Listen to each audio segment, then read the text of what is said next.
what I want to attempt to do in this video is to give you a very easy, simple, step-by-step process in the form of an explanation as to what mind is. So let's begin. So to understand mind, you need to first understand the contents of mind. And by contents, I'm talking about experiences that you have in your life. So understand that everything that is ever known by you is only known through experience. You have to use your five senses to experience the world. And what you experience out there in the world is embraced by your mind. Everything you ever experience falls within the embrace of your mind. So, everyone you've ever met, your parents, your friends, your firsts, your failures, your successes, your first taste of coffee, the first time you fell in love, anything and everything, your entire life as you've lived it up until this point, were a collection of experiences that has fallen within the embrace of your mind. And you may as well say that if you have never experienced something, your mind has never embraced something, you may as well not know about it. So understand that when you are born into this world, when a child is born into this world, the mind is like a blank canvas. This child, this mind, needs other minds that have experienced the world to teach this mind how to survive, how to grow and experience the world and explore the world. The only instinct this newborn has is that if it's hungry or if it's in pain, it'll start crying. This comes very instinctively. And if its mother or its father is cooing at it, it'll smile. That comes instinctively as well. But this mind that's basically empty, it doesn't know anything, has the potential to be anything it wants to be. And what this mind learns is very much dependent on the culture it's born into. Also, its country can have an effect on what this mind learns and how it develops, right? So, there are certain things that are considered taboo in certain cultures. Your parents will, of course, restrict what information you can absorb from your environment, understandably. So all of this can, in a sense, limit your mind. But of course, when you grow up and as you go out into the world and explore the world, meet people, meet friends, make friends, this mind starts to get more information, it starts to get more content, more experience, it learns more, it develops more, it evolves in that way. So eventually, over time, this mind becomes you, right?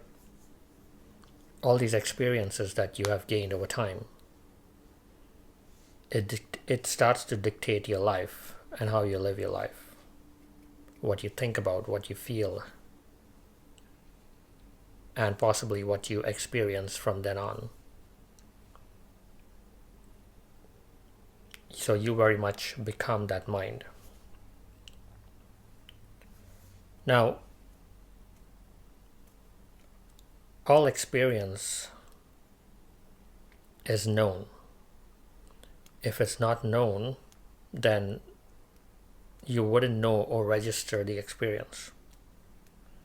So if you're, say, on a first date with someone, you're in love, and you are both, say, watching some fireworks. So you know that you are feeling this this emotion of love, and you also know that you are experiencing something with this person as fireworks. You know that you are experiencing this. So the question is, what is it that knows it is having this experience? Whether it be joy, or being in love, or sorrow, or loneliness, there is a knowing element there that knows it is having these experiences. What is that? So this mind, when it starts off as a newborn, it is an aware mind. But it is not aware that it is aware. First, this mind, that's a blank canvas, it needs content, it needs experience. And once it starts to receive information, once it starts to embrace all these experiences, these contents, it starts to see that it starts to see the separation where there is the content, there's the experiences, but then there is the experiencer. You start to experience this duality of subject and object. If you want to understand more about the subject and object, you can go watch my video on the duality of subject and object. But basically, for that mind that is aware, to know the fact that it is aware, it first has to become aware of other things. It has to become aware of being in love, of being sad, of being happy, of being joyful. What's it like to experience some new food or a drink, or have these experiences? It has to then separate itself out from its experiences to say, okay, I can experience those things, but then someone has to be present to experience those things. And who is that? Well, that's me. I am experiencing those things. So this is where the shift happens, where you go from being aware of this and that to simply being aware. Not of anything, but simply being aware. So your mind, it's the medium, it's the eye, it's the canvas, it is the experiencer of all of your experiences. So when you ask the question, who am I, what am I, that is the mind trying to understand itself, trying to know what it is. So you are mind. When you say, I am happy, that's the mind saying it's happy. You say, I am sad, that's the mind saying it's sad. But to take that extra step, say that, okay, what is sad and what is happy are contents, are experiences, right? To be sad is to have an experience of sadness. To be happy is to have an experience of being happy. But who is having those experiences? That subject cannot be happy or sad or anything for that matter, because it is experiencing those things as contents of mind. So the mind that starts off